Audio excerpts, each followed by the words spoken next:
이스라엘의 첫 번째 왕 사울은 계속된 불순종으로 하나님께 버림받았습니다. 사무엘은 슬픔 속에 낙심하여 주저앉아 있었습니다. 하나님도 후회하실 만큼 아파하셨습니다.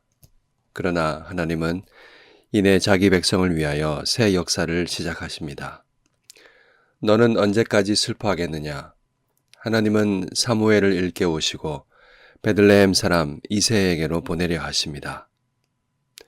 내가 어찌 갈 수 있습니까? 사울이 들으면 나를 죽일 것입니다.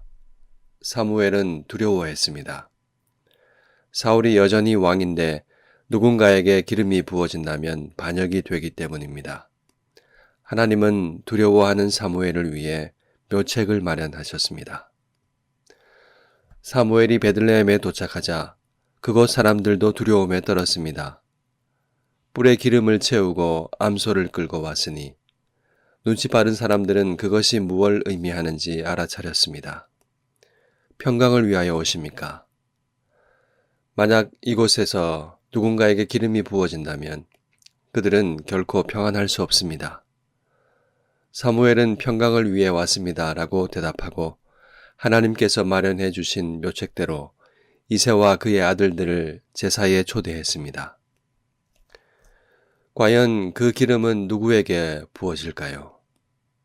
그곳에 모인 모든 사람은 긴장과 두려움 한가운데 있었을 것입니다.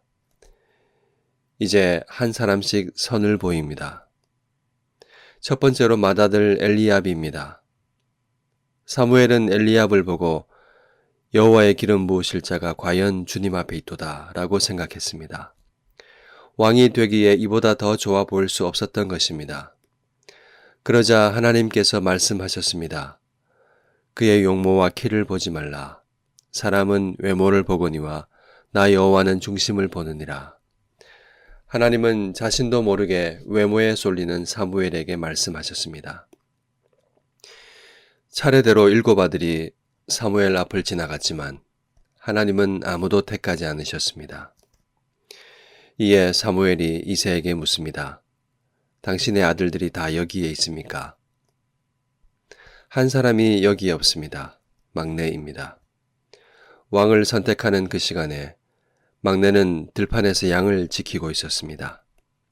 이새는 이 영광스럽고 엄중한 자리에 막내를 데려올 생각조차 하지 않았습니다.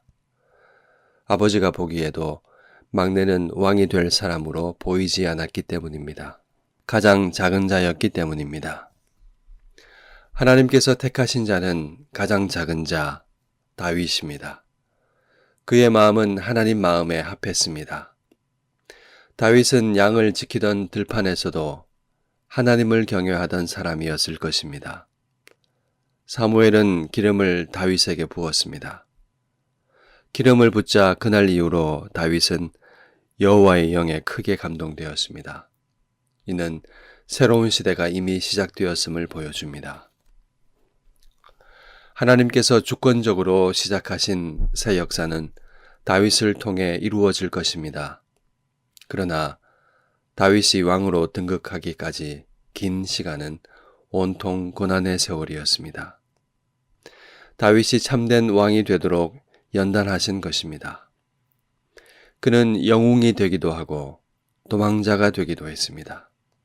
유랑의 고통과 슬픔을 겪었습니다. 광야에서 환난당한 사람들을 이끌며 하나님의 공의와 사랑을 몸으로 배웠습니다.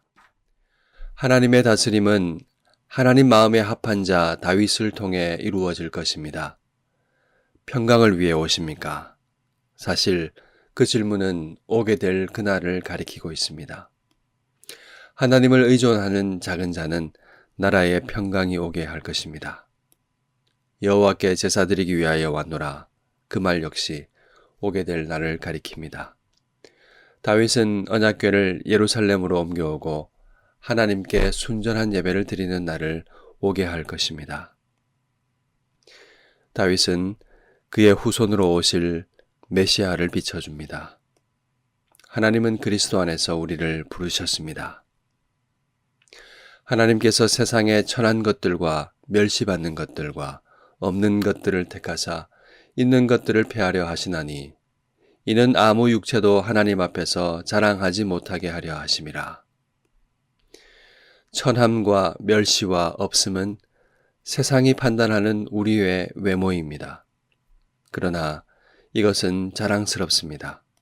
왜냐하면 이것은 의지할 외모가 없어서 하나님의 은혜만을 바라는 중심을 가리키고 있기 때문입니다. 은혜를 가리킵니다. 그래서 우리는 아무 육체도 하나님 앞에서 자랑하지 못함을 보여주는 본보기입니다. 하나님을 대적하는 교만한 사람들은 우리의 외모를 보면서 안심하고 가진 것을 자랑할 것입니다. 그러나 하나님이 안중에도 없는 사람들의 단단한 중심은 결국 허망해질 것입니다. 예수님은 고운 모양도 풍채도 없었습니다. 세상이 흠모할 만한 외모가 없었습니다. 그래서 그분은 손쉽게 제외되고 버림받았습니다. 모욕을 당하고 슬픔을 당하셨습니다. 하나님의 아들이시지만 귀히 여김받지 못하고 십자가에 처형당하셨습니다. 여호와의 팔이 그에게 나타났습니다. 하나님은 당신의 팔로 십자가를 세우셨습니다. 외모를 의식하는 인간은 기념비에 집착하지만 우리 중심의 죄와 질고와 슬픔을 아시는 하나님은 당신의 아들이 죽을 십자가를 세우셨습니다. 우리의 죄를 그에게 담당시키셨습니다. 그리하여 우리가 나음을 입고 평화를 누립니다. 우리의 완고한 마음을 치유하시고 새 마음을 창조하셨습니다. 작은 자인 우리가 왕같은 제사장으로 부름받았습니다. 다윗처럼 성령의 기름 부음을 받아 하나님의 마음에 합한 자로 세워졌습니다. 우리 안에 그리스도가 계시고 하나님의 마음 안에 우리가 있습니다. 이것이 우리의 참된 정체성입니다. 세상에서 왕같은 제사장으로 산다는 것은 결코 쉬운 일이 아닙니다. 그 길은 고난과 연단을 동반합니다. 세상에서 작은 자로 살아가는 고통의 때가 있습니다. 그러나 하나님은 그 시간조차 때를 따라 아름답게 하십니다. 우리의 중심을 빚어 하나님의 마음에 합한 사람으로 자라가게 하십니다. 세상이 보기에 우리는 지극히 작지만 우리는 세상에서 가장 큰 일을 하는 사람입니다. 우리는 영원하신 하나님의 다스림을 나타내는 사람입니다. 하나님 나라의 의와 평강과 희락이 나타납니다. 우리를 구원하신 하나님의 은혜를 자랑합시다. 하나님께서 우리와 함께 하십니다.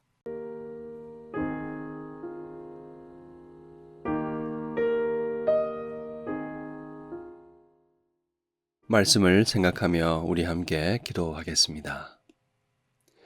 우리의 중심을 보시는 하나님 앞에서 거짓 없는 마음으로 하나님 앞에 나아가게 하소서.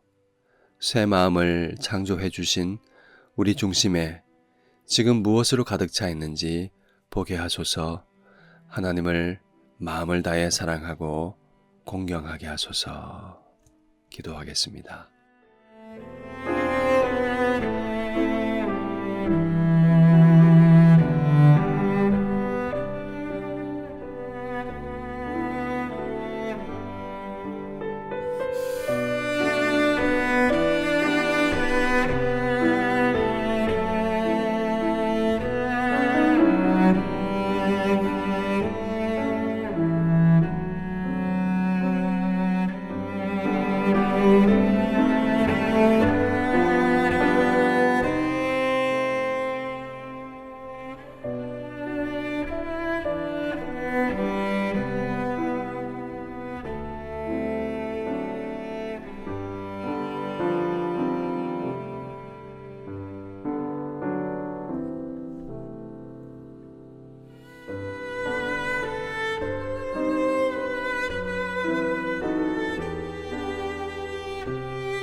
한 번 더 기도합시다.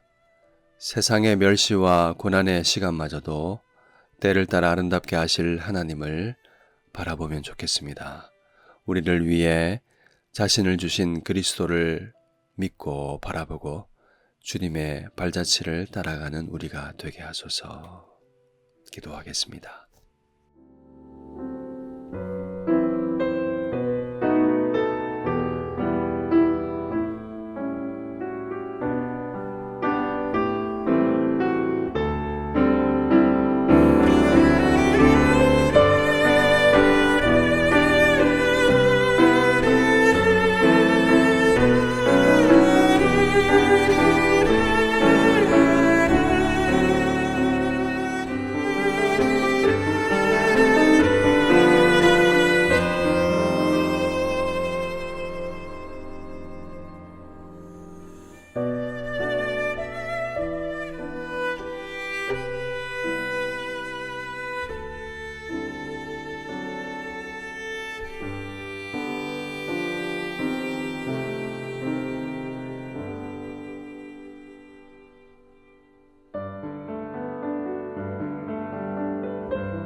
마지막으로 이렇게 기도합시다. 온 마음을 다해 예배하며 세상에 하나님의 나라의 의와 평강과 희락을 나타내는 왕같은 제사장으로 살게 해 주시옵소서. 그런 우리 교회가 되게 해 주십시오. 함께 기도하겠습니다.